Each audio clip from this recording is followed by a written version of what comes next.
Estos de aquí son todos los productos mini de Apple, y los he probado todos, algunos durante años y otros durante días. Y en el vídeo de hoy te contaré mi experiencia. Concretamente quería comentarte cómo son como producto, en segundo lugar, qué implicaciones tiene que sean un producto mini, y tercero, decirte si te lo recomendaría o no en 2024. Así que empezamos. El primero que tenemos es el HomePod Mini, un producto que yo prácticamente había olvidado que existía, pero mi amigo Nikias me lo ha prestado y durante unos días lo estoy probando, y es un altavoz que tú conectas a la corriente con un cable USB-C, como puedes ver, y a partir de aquí, nada, solo tienes que mandarle música, podcast, lo que tú quieras desde tus dispositivos de Apple y se escucha pues muy bien. Se escucha muy bien para ser tan pequeño, eso es verdad, pero se escucha muy bien por el precio que tiene. Piensa que cuesta como unos 100 euros, tampoco es una sorpresa. Es un poco lo que esperarías de un producto Apple que cuesta 100 euros, es una buena calidad de audio. Tiene un par de cositas que a mí sí que me sorprendieron, como que tiene un sensor de temperatura y un sensor de humedad, así que tú, desde la aplicación Casa de Apple, donde podrías gestionar toda tu domótica, ya puedes empezar a tener un poco de información sobre tu casa, pues la temperatura y el nivel de humedad, porque esto lo lleva incorporado, así que ya puedes ver un poco unas pistas, ¿no? Que esto nos da que no es únicamente un altavoz, sino que combina el hecho de que es un altavoz con un par de sensores, con un asistente de voz que le puedes preguntar cosas a Siri, que tampoco es muy inteligente, pero bueno, alguna respuesta a lo mejor te va a dar.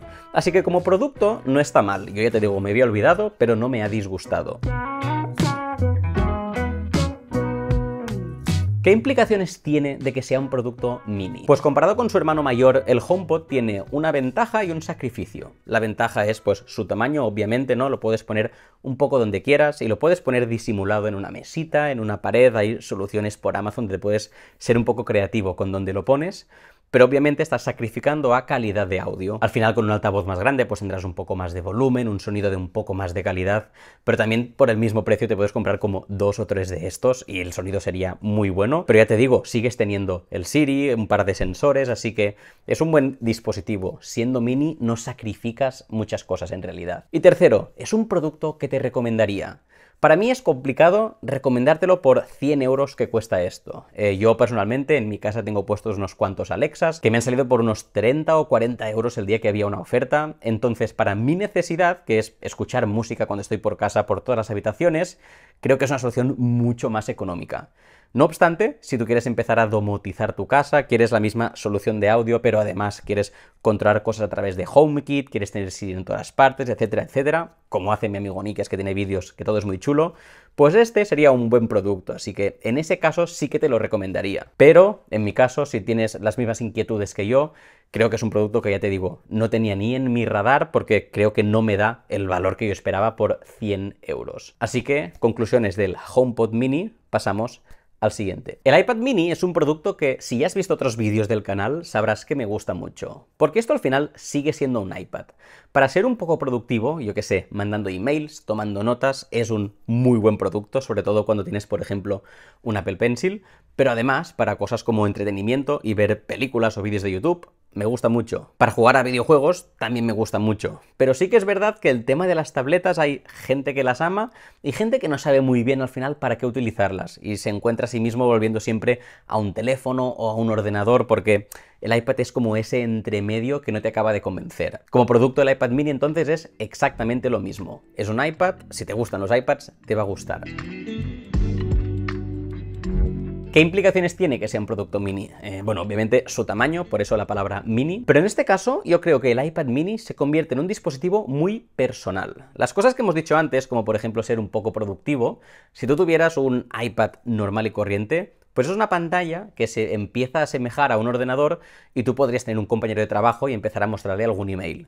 O podrías ver una película con tu novia o jugar algún videojuego a veces como con la pantalla partida. Cuando tienes un iPad de este tamaño, todo esto se convierte en mucho más personal y incorporar una segunda persona es complicado. Para tomar notas tú mismo, genial, pero para mostrarle a otra persona un documento a lo mejor es una pantalla un poco pequeña. Para ver tú mismo tus vídeos de YouTube, pues otra vez, genial, pero para estar con tu pareja o un amigo ahí viendo una peli, un fin de semana que os habéis ido, pues como que se hace una pantalla un poco pequeña. Lo puedes hacer, pero creo que el hecho que sea un iPad mini lo hace que sea un iPad súper personal. Una segunda consecuencia del mini es que con una pantalla más pequeña también viene un teclado más pequeño. Así que cosas como tomar notas o escribir documentos te acabas cansando al final de un teclado pequeñito. Puedes encontrar alternativas como un teclado Bluetooth donde pones tu iPad y puedes escribir un poco, pero sigue siendo bastante pequeño. Entonces, para estas aplicaciones, yo como usuario acabo volviendo siempre a mi ordenador o a un iPad más grande porque echo de menos este tamaño de teclado. ¿Es un producto que te recomendaría? Al final, si tú quieres una tablet con estas características y este tamaño, no tienes muchas alternativas, así que creo que sí. Como iPad mini, tío, es un muy buen iPad, sigue siendo un iPad. No obstante, hay el matiz que en 2024, y en la fecha que estoy grabando hoy, que hoy es 27 de abril, estamos en un punto donde este iPad salió hace más de ya 2 o 3 años, y hay como una presentación de Apple dentro de muy poco donde se esperan nuevos iPads, así que no sé si es el mejor momento de comprarlo. Pero si quieres un iPad mini, pues esto es un iPad mini, está fantástico. El Mac Mini es un ordenador de sobremesa que llevo utilizando como unos 8 meses y es un producto muy curioso. Es de los pocos de Apple que te diría que son buenos, bonitos y baratos. Como puedes ver, es un producto muy estético, pero en la línea de todo lo que hace Apple un poco. Y es un ordenador que al final es un Mac. Es silencioso, mueve los programas muy bien, tiene un buen número de puertos aquí detrás. Y esta configuración, que es la más básica, que es un chip M2, 8 GB de RAM y 256 de almacenamiento, está suficientemente bien, siendo este el Mac más barato que te puedes comprar. Pero luego te cuento un poco más del precio, ¿eh? Para hacer las típicas tareas que haría cualquier persona que no seas un pro, creo que es un ordenador muy interesante si no quieres un portátil.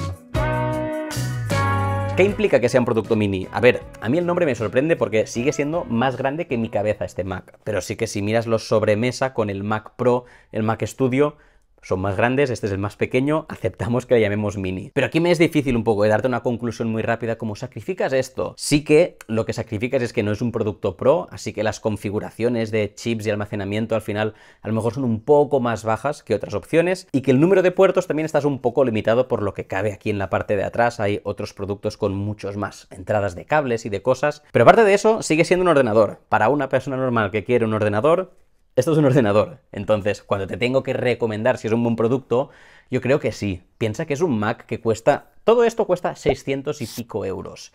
Es como la mitad del precio que te podría costar el portátil más barato de Apple, prácticamente, que están, creo que todos a partir de los 1000 euros. Y obviamente con un Mac Mini tienes que contar que tendrás que comprar o utilizar, encontrar en algún sitio una pantalla, un teclado y un ratón, que eso con un portátil ya es un pack todo en uno, ¿no? Pero por un precio de entrada de una persona que quiera empezar a utilizar Mac, quiere probarlo, que por 600 euros te puedes llevar esta máquina de entrada donde yo edito vídeos en 4K, o sea, no es un producto pro, pero le puedes intentar estirar todo lo que puedas. Creo que es muy recomendable. Y por último, pero no menos importante, tenemos el iPhone 13 mini, mi iPhone favorito, que tampoco sé muy bien ya qué contarte de él, o sea, es un iPhone, concretamente es de la variante del 13, así que tenemos, bueno, el diseño un poco más anticuado porque no tienen esa isla dinámica que tienen ahora, sigue llevando el cable anterior de los iPhones, el cable Lightning, pero tiene pues las cámaras del iPhone, el sistema operativo del iPhone, es un iPhone. Si te gustan los iPhones, pues este te va a gustar seguramente. ¿Implicaciones de que sea mini? Para mí es lo que hace que lo ames o lo odies. Primero de todo, el tamaño. Fantástico, súper bien para utilizarlo con una mano, es un poco para lo que te compras un iPhone mini probablemente porque estás cansado de teléfonos grandes, pero obviamente con un tamaño más pequeño también viene una pantalla más pequeña y una batería más pequeña. Y es por eso que creo que hay que ser muy conscientes. Si tú quieres un iPhone mini, tienes que aceptar que tendrás pantalla más pequeña, así que a lo mejor ver vídeos, estar mucho rato en redes sociales, no es la mejor experiencia. Para eso seguramente preferirás tamaños más grandes y también una batería más pequeña, o sea, al final aquí cabe lo que cabe. Pero tampoco es una mala batería, ¿eh? Y justamente, al ser un teléfono más pequeño, que a lo mejor te apetece utilizarlo menos, que tenga menos batería, tampoco es un problema. Pero si tú eres una persona que utiliza mucho, eres un heavy user de tu iPhone, claramente este no es tu dispositivo. ¿Es un teléfono que te recomendaría? Pues sí y no. Si tú quieres un iPhone pequeño, creo que es la única alternativa que tienes, entonces ve a por él. Además, Apple actualiza sus dispositivos durante mucho tiempo, así que aunque ese teléfono salió hace más de 2 años, seguirá actualizándose seguramente los próximos 2, 3 o 4 años, así que no tienes que preocuparte con el componente de la seguridad. No obstante, es bastante dinero encontrar un iPhone 13 mini nuevo. Hay veces que lo puedes encontrar barato en algunos sitios o de segunda mano, pero invertir ese dinero en un teléfono que tiene una cámara de hace más de 2 años, un procesador de hace más de 2 años, yo personalmente no lo haría. Con mi dinero me gusta comprar cosas que sé que me van a durar y ahora mismo no sé si sería la mejor inversión. Pero como sí que me gusta el teléfono muy pequeño, pues a la vez pienso que puede ser una buena compra. En resumen, únicamente te lo recomiendo si estás seguro que te gusta ese tamaño. Si puedes probarlo antes de tomar la decisión, sería muy positivo. Y si mi mente no me falla, estos son todos los productos mini que Apple vende a día de hoy. Podemos pensar a veces que son productos recortados por el nombre mini, pero ya te digo yo que, habiéndolos utilizado, son productos súper capaces. Y la palabra mini hace más referencia a su tamaño que a cualquier otra cosa. El futuro de estos dispositivos pues parece bastante vivo y prometedor, excepto del iPhone, que ya no ha salido un iPhone 14 mini ni 15 mini, así que larga vida al iPhone 13 mini. Pero como hemos visto en el vídeo, algunos de estos productos pueden ser muy recomendables según tu situación. Este vídeo también puede ser muy recomendable, el algoritmo de YouTube piensa que te podría gustar, y si no, te puedes suscribir al canal para no perderte futuros vídeos. ¡Adeu!